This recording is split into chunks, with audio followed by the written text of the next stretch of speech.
시청자와 함께하는 시민데스크. 유가 고공행진과 전력난 속에서 국내외 경제 상황이 좀처럼 활로를 찾지 못하고 있습니다. 시청자 비평 리뷰 Y시간. 코로나19와 함께 악화한 민생경제 소식을 전한 YTN 보도를 살펴봅니다. 오늘 에필로그 Y에서는 전국의 부동산 시장 소식을 한 번에 모아보는 시간. 상암동 복덕방의 주인공 경제부 조태현 기자와 함께합니다. 시청자 브리핑 시시콜콜 위클리픽. 부족함 없는 방송을 위한 그날까지 시청자 의견에 YTN이 응답합니다. 시청자 여러분 안녕하십니까? 시민데스크 강진원입니다. 단계적 일상 회복을 앞두고 백신 접종 완료자를 중심으로 사회적 거리 두기가 조정됐습니다. 접종 완료자로만 구성된 경우엔 수용 인원의 최대 30%까지 스포츠 경기를 관람할 수 있다고 합니다. 단계적 일상 회복으로 가기 위한 마지막 고비인 만큼 철저한 방역 수칙 준수 부탁드립니다. 이번 주 시민데스크 시청자 비평 리뷰 Y로 시작하겠습니다.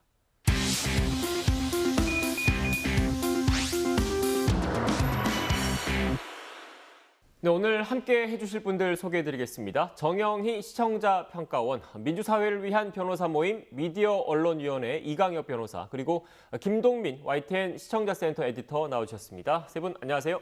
안녕하세요. 네, 안녕하세요. 네, 먼저 이번 주 평가원님이 꼽아주신 주제부터 들어볼까요? 네. 뉴스는 발생한 사건에 대한 기록인 동시에 미래를 만들어가는 그런 중요한 요소이기도 합니다. 그래서 국민의 삶 혹은 살림살이를 구성해 가는 데에서 언론의 역할이 크다고 할 수가 있는데요.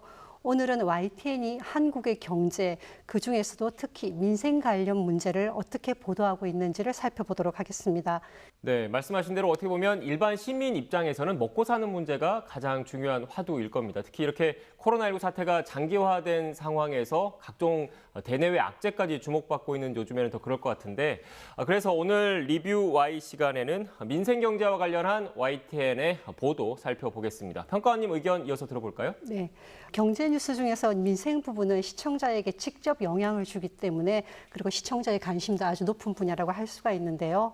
그래서 현실 상황과 언론의 보도 모두에서 평가와 그리고 판단의 주의가 필요한 그런 부분이기도 합니다. YTN의 뉴스에서 좀 세심함이 필요했던 그런 부분이 있어서 먼저 말씀을 드리고자 하는데요.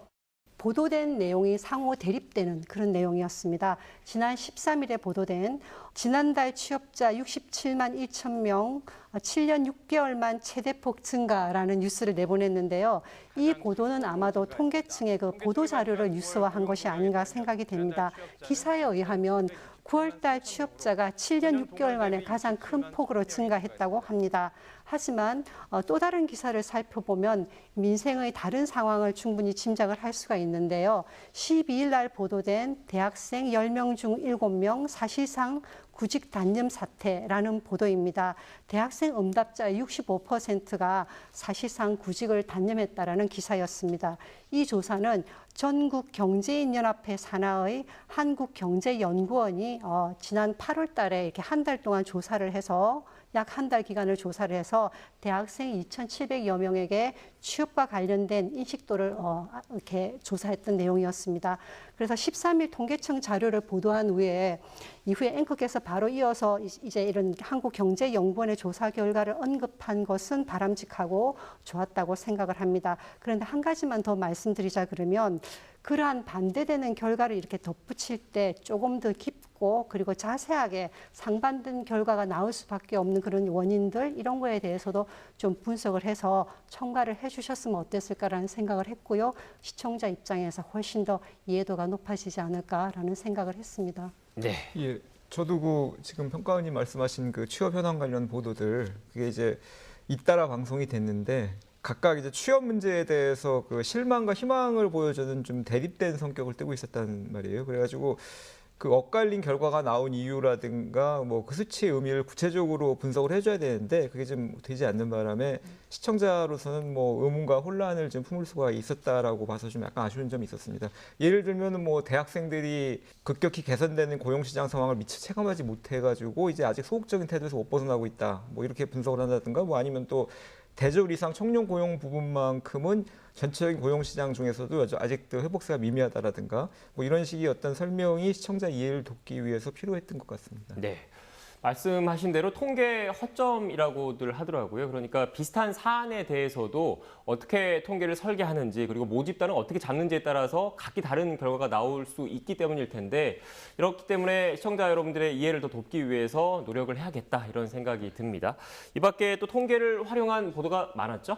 네, 많았습니다. YTN이 이번에 여러 가지 상황에서 통계를 많이 활용할 수밖에 없는 그런 상황이었는데요. 민생과 관련해서도 마찬가지입니다. 16일에 보도된 내용이었는데요. 경제 허리 30, 40대 고용 부진, 저출산 부채 악화 우려라는 뉴스와 그리고 18일에 보도된 최근 1년 새 사업 접고 실직자 된 자영업자 24만 7천 명이라는 기사였습니다. 여기서 보면은 우리 일반 시청자들과 아니면 국민들이 생계 활동과 그리고 취업에서 얼마나 어려움을 많이 겪고 있는지를 잘 전달하고 있었습니다. 이 자료들은 통계청이 발표하는 그 사뭇 다른 느낌이었는데요. 그 원인은 아마도 통계청의 자료와 민간 단체의 그런 조사 결과들이 강조점이 서로 다르고 그리고 또한 조사 목적이 서로 다르고 그에 따라서 서로 다른 결과가 나올 수가 있다고 생각을 합니다. 짐작은 되는데요. 그렇지만 시청자는 단일의 뉴스뿐만 아니라 뉴스의 시간적 흐름에 따라서 만들어지는 전체적인 뉴스 덩어리, 네, 그거에 의해서도 영향을 많이 받게 됩니다. 서로 다른 결과를 이렇게 뉴스로 내보낼 때는 언론이 그에 대해서 잘 설명할 필요가 있습니다. 그러한 언론의 친절한 보도가 시청자들이 어려운 환경을 잘 극복을 하고 또 그 안에서 스스로 위치를 잡아가면서 경제 활동을 할 수 있는 그런 데 도움이 되리라고 생각을 합니다. 네, 저를 포함해서 친절한 보도가 이루어질 수 있도록 더 노력해야 할 것 같습니다. 그리고 변호사님께서는 YTN 관련 보도 어떻게 보셨습니까? 예, 조금 아쉬운 부분 말씀을 드리려고 네. 하는데요. 민생에 큰 어려움을 주는 그 물가 상승 소식을 전할 때 그 객관적 사실과 좀 거리가 있는 과장된 표현을 제목에까지 부각을 시켜서 경제 심리에 그 보도 자체가 미칠 수 있는 부정적 영향을 충분히 고려하지 못한 부분이 좀 눈에 띄어서 그게 좀 아쉬웠습니다. 월급 빼고는 다 올라 빗장 풀린 물가 관리 나랑 리포트였는데요.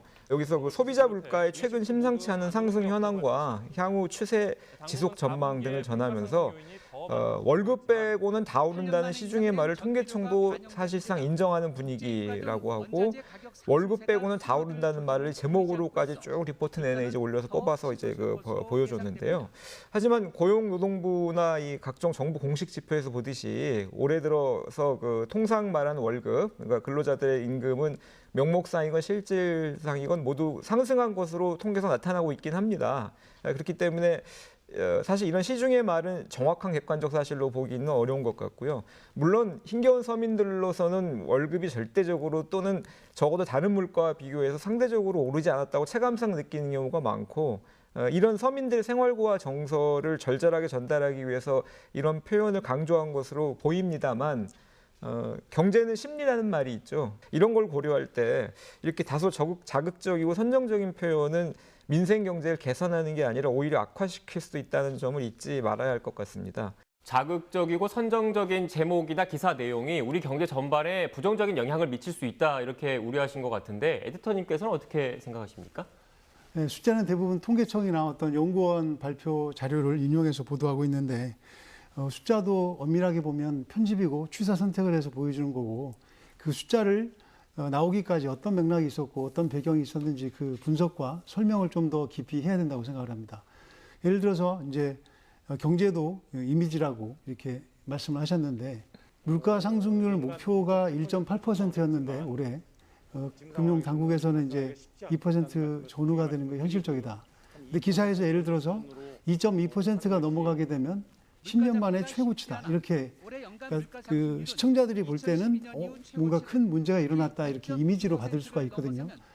그런 것보다는 그 물가 상승률이 어떻게 해서 이렇게 물가가 올랐고 지난해 또 그 통계치를 비교할 땐 특히 지난해 전년 동기 대비 뭐 동월 대비 이렇게 1년 전 거를 비교하는데 1년 전에는 코로나로 큰 타격을 입었었거든요. 그 수치하고 1년치만 비교하는 것보다는 전체적 맥락에서 물가가 올랐는데 그러면 물가 올랐으니까 금리를 인상을 해야 되나?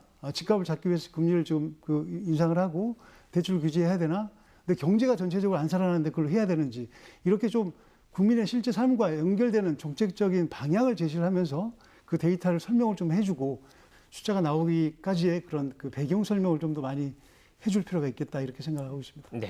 저도 경제부에서 좀 취재를 할 때 느꼈던 게 유가, 환율, 뭐 주가, 물가 이런 여러 경제 현상들이 톱니바퀴처럼 맞물려서 돌아간다는 걸 많이 느꼈거든요. 그러니까 특정 경제 지표만 놓고 사활의 원인을 찾는 게 아니라 여러 측면에 대해서 시청자 여러분들이 좀 이해할 수 있도록 배경 설명을 해줘야 된다 이런 생각을 많이 했는데요. 저희가 더 노력해야 될 부분인 것 같고 주제를 좀 바꿔서 이 얘기도 해봐야 될 것 같습니다. 코로나19 상황 그리고 각종 대내외 악재까지 이렇게 어려운 시기일수록 또 가장 힘드신 분들이 우리 사회의 사회적 약자이지 않을까 싶습니다.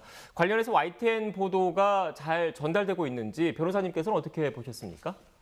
예, 대표적인 민생 문제 발생 현장이자 또 해결의 근원지, 그러니까 어떤 출발 지점이 돼야 될 노동 분야에서 사회적 약자들이 겪는 고통을 조명하고 대안을 모색한 보도에 우선 눈길이 갔는데요.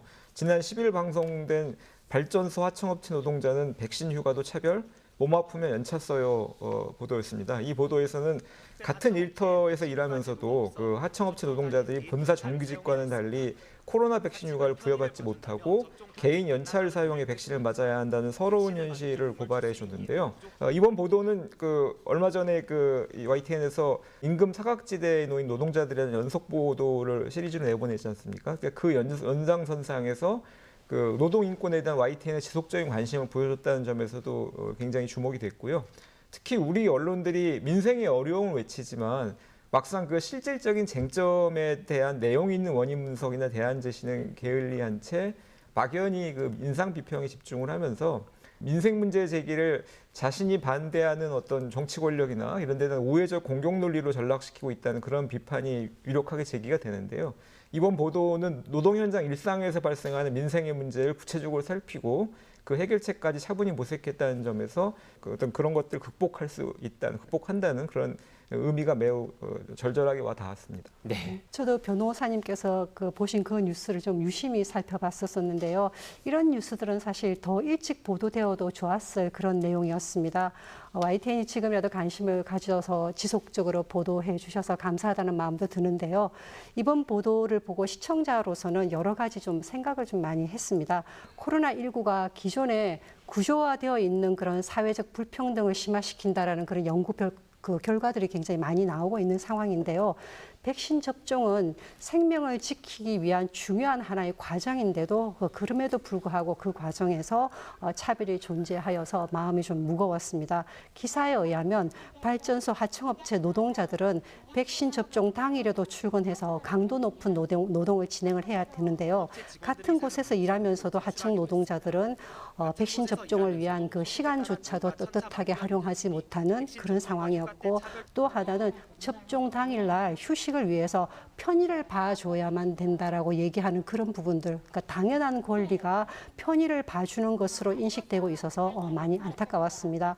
2월 26일부터 백신이 접종이 시작이 되어서 어느덧 8개월에 가까운데요.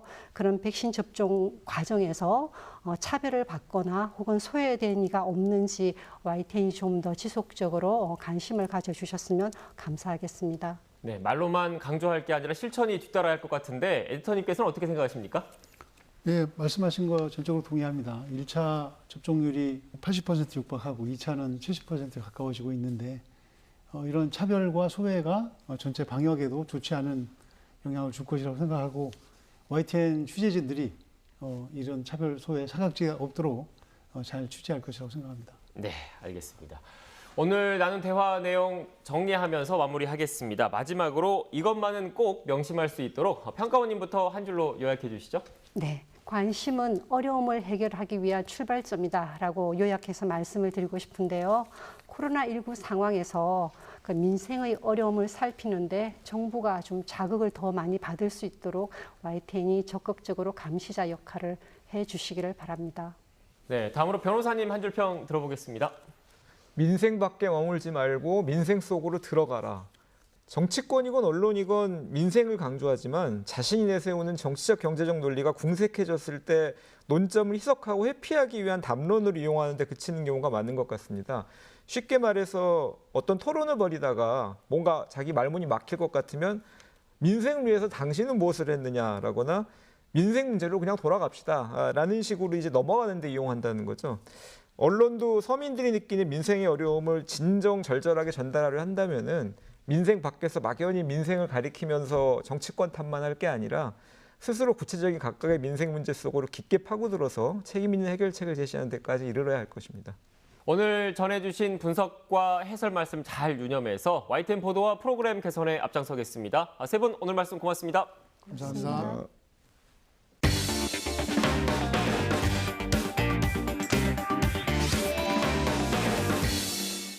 나만의 그리고 가족의 편안한 안식처를 마련하는 것, 시민 대부분의 꿈일 겁니다. 하지만 현실은 그렇지 못한 게 사실이죠. 치솟는 집값, 꿈틀대는 대출금리, 부족한 매물까지 답답한 마음이 들 때가 많기 때문입니다. 이런 분들을 위해서 YTN이 최근 알찬 코너를 만들었습니다. 오늘 에필로그 Y에선 상암동 복덕방 코너의 주인공 경제부 조태현 기자를 만나봅니다. 안녕하세요. 에필로그 Y 유다원입니다. 최근 들썩이는 부동산 시장에 대한 관심이 뜨거운데요. 이 복잡한 내용에 어떤 점을 주목해서 봐야 할지 헷갈리시는 분들 많으실 겁니다. YTN의 새로운 부동산 이슈 코너 상암동 복덕방을 통해 알아보시는 건 어떨까요? 오늘은 경제부 조태현 기자와 함께 부동산 이슈 똑똑하게 보는 법을 배워봅니다.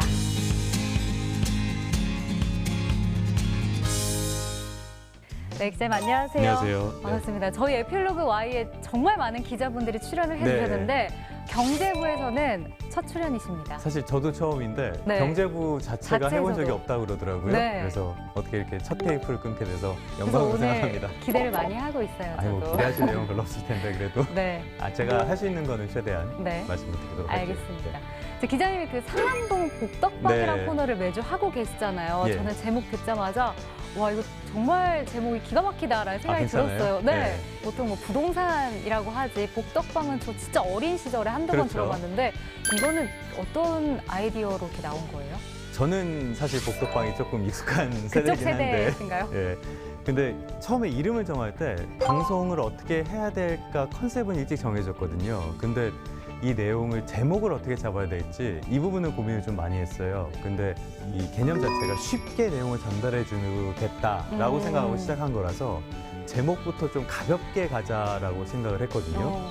그래서 복덕방이라는 게 약간 그 복고적인 느낌도 주면서 더 접근하기 쉽지 않을까 싶어가지고 그렇게 한번 이름을 정해봤습니다. 네. 뭐 괜찮게 보셨는지 모르겠네요. 저는 기억에 확 남더라고요. 네. 그날도 제가 첫 상암동 복덕방이 나간 날 제가 뉴스를 해가지고 예, 봤어요. 네, 예. 기억에 많이 남는 그런 제목이었습니다. 감사합니다. 네. 근데 이 상암동 복덕방이 만들어진 게 사실 예. 어떤 코너가 만들어질 때 보면 뭐 시청자들의 요구가 있어서일 때도 있고 기자 본인이 좀 내가 관심 있는 분야라서 할 때도 있잖아요. 예. 어떻게 해서 좀 만들어지게 된 거예요? 사실은 두 가지인데요. 최근에 말씀하셨다시피 부동산에 워낙 관심들이 많으세요. 또 네. 최근에 집값 폭등세기도 하고 해가지고 이런 부분에서 부동산 소식을 매번 단편적으로 전해주기보다는 주말에 한 번쯤은 정리를 해서 종합적으로 알려주자라는 게 하나가 있었고요. 또 하나는 이게 한국부동산원이 정부에서 공식적으로 나오는 부동산 통계인데 이쪽에서 매주 목요일에 그 주간 부동산 통계를 내놓거든요. 근데 이거를 어떻게 좀 통계가 좀 아깝다. 네. 이걸 살려볼 방법이 없을까라고 생각을 해서 주간 부동산 통계를 먼저 한번 주간에 어땠는지 한번 짚어주고 그거랑 관련해서 어떤 소식들이 있었는지를 알려주는 그렇게 기획을 하게 됐어요. 그러니까 매주 그럼 들어오는 부동산 소식을 좀 정리해서 그렇죠. 전해드린다라고 보면 되겠네요. 네, 그래서 어떤 꼭 뭐 가격 동향뿐만이 아니라 실수요자에게 영향을 미칠 만한 뭐 사전 청약 계획이라든지 이렇게 주간에 있었던 실수요자랑 관련된 것들 그런 것들을 좀 종합해서 하고 있죠. 근데 코너를 보니까 거의 대부분 기자님이 초반에 아예 예. 처음부터 나와서 스튜디오에서 전신으로 이제 출연을 해서 소개를 예. 해주시더라고요. 좀 궁금한 게 네. 자기 관리 같은 것도 하세요. 왜냐면 고정적으로 출연을 살은 빼고 해야 있습니다. 되니까. 네. 배우 계신가요? 아, 예전에 뭐 앵커도 하셨지만 같이 했었죠. 네, 그렇죠. 예. 저희 같이 했었는데 그럴 때 이제 조금 관리하는 뭐 그런 것들도 있나요? 사실은 저는 방송이 여전히 카메라 앞에 서면은 굉장히 긴장이 많이 되고요. 저는 이게 방송보다는 여전히 글 쓰는 쪽에 좀 더 가깝다고 생각을 하거든요. 근데 아무래도 시청자들에게 방송 기자고 하니까 제 모습을 보여줘야 되잖아요. 그러면은 너무 관리 안 하고 이렇게 수염도 텁텁하게 나 있으면 네. 보기 안 좋겠죠. 그렇죠. 그 정도 관리는 좀 하고 있습니다. 네. 그렇군요. 경제부에서 지금 상암동 복덕방 이외에도 뭐 부동산 소식을 리포트나 단신으로 전하고 있는데 이 상암동 복덕방만의 차별화된 점이 있다면 무엇일까요?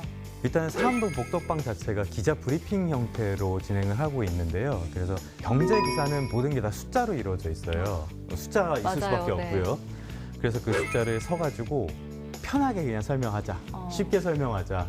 경제가 보기에 좀 어려우신 경우도 많을 거예요.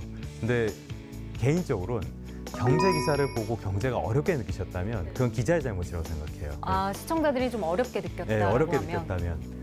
그래서 정말 쉽게 내용을 더 많이 풀고 길어지더라도 더 쉽게 전달할 수 있는 방법은 많이 있거든요.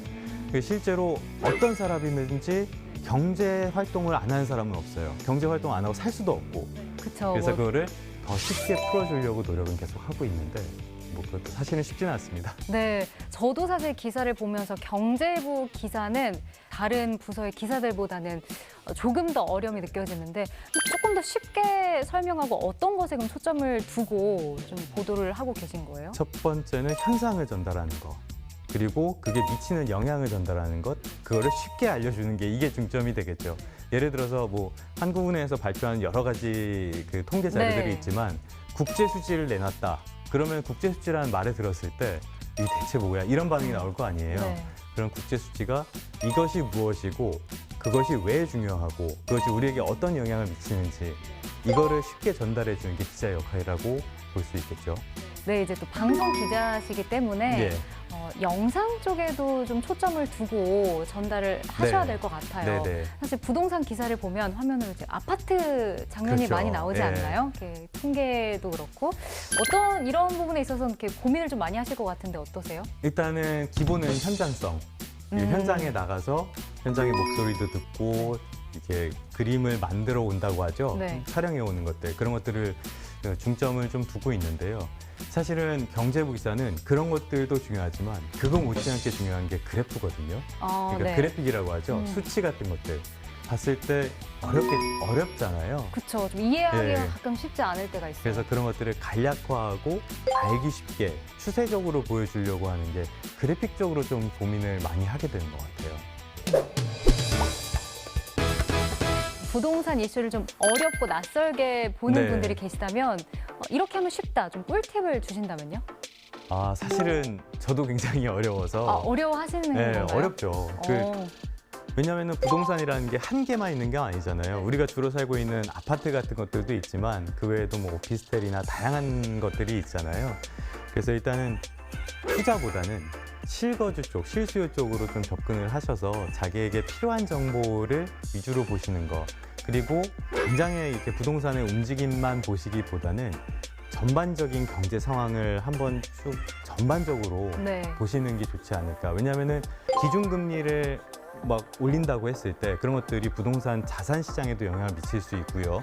정책도 영향을 미치고 수요나 뭐 공급 같은 것도 다양하게 영향을 미치잖아요.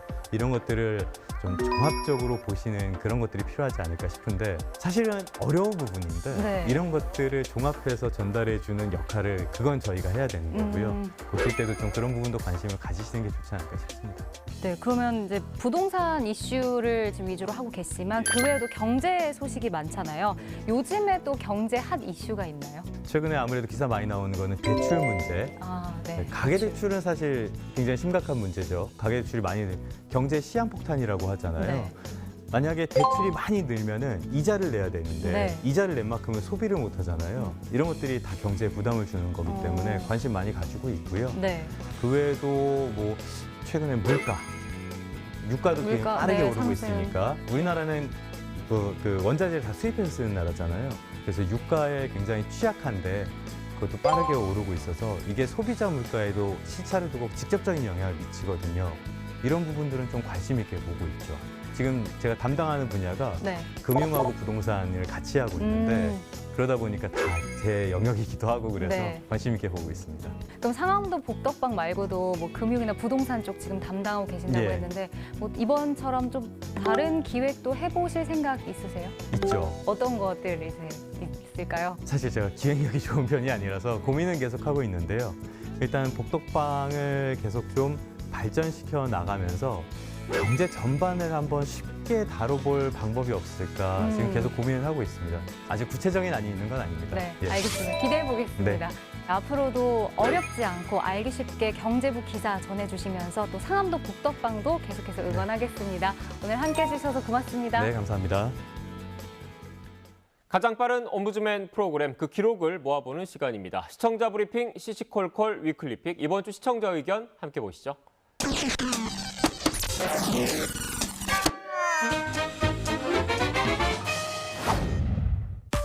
안녕하십니까. 커뮤니케이션 팀장 김선혜입니다.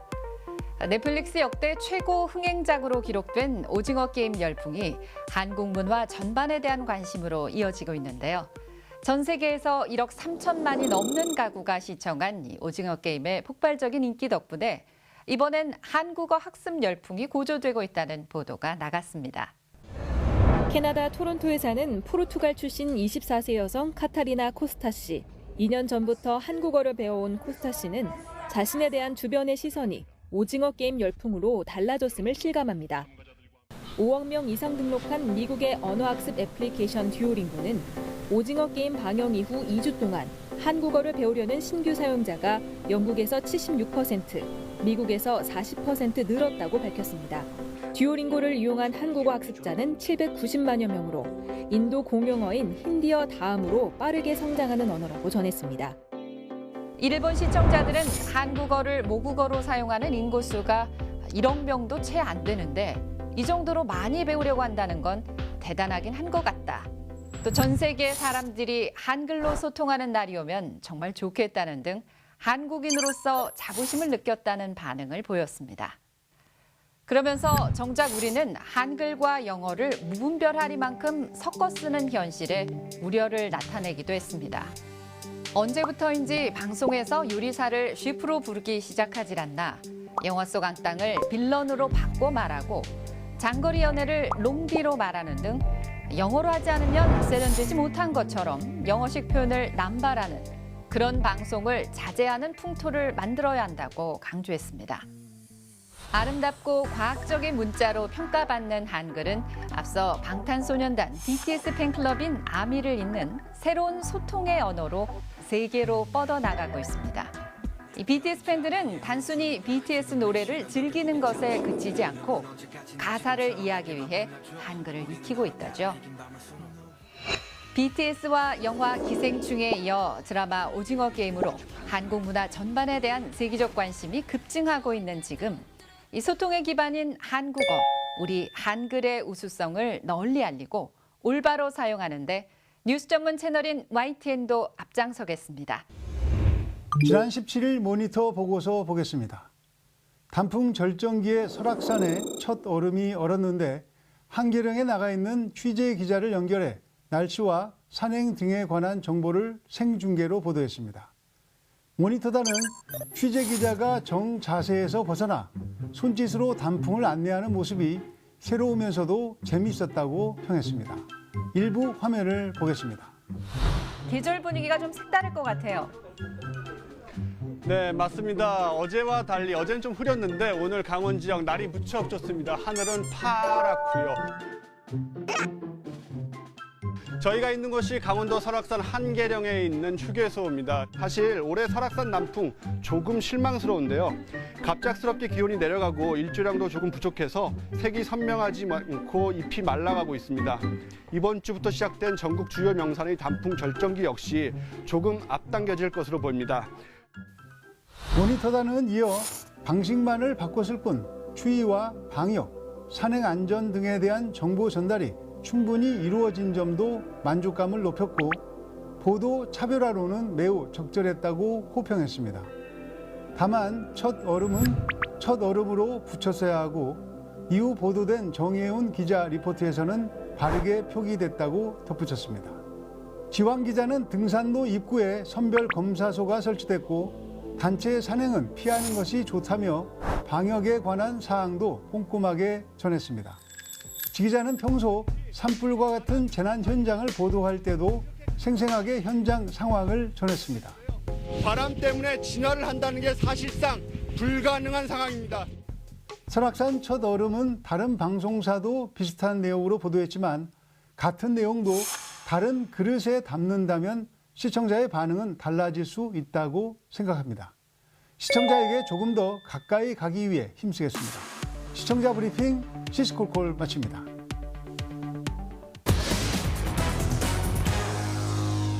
시민데스크는 시청자 여러분의 고민과 질문으로 채워집니다. YTN 방송에 대한 다양한 의견들 홈페이지와 전화를 통해서 남겨주시고요. 저는 다음 주 더 유익한 내용으로 돌아오겠습니다. 시청해주신 여러분 고맙습니다. 뉴스에 청소년 백신 주사에 대해서 바늘 얘기가 나왔는데요. 바늘은 내가 알기로 굵고 가늘다 이렇게 표시해야지 얇다는 표시가 틀린 것 같아서 지금 의견 주는 거고요.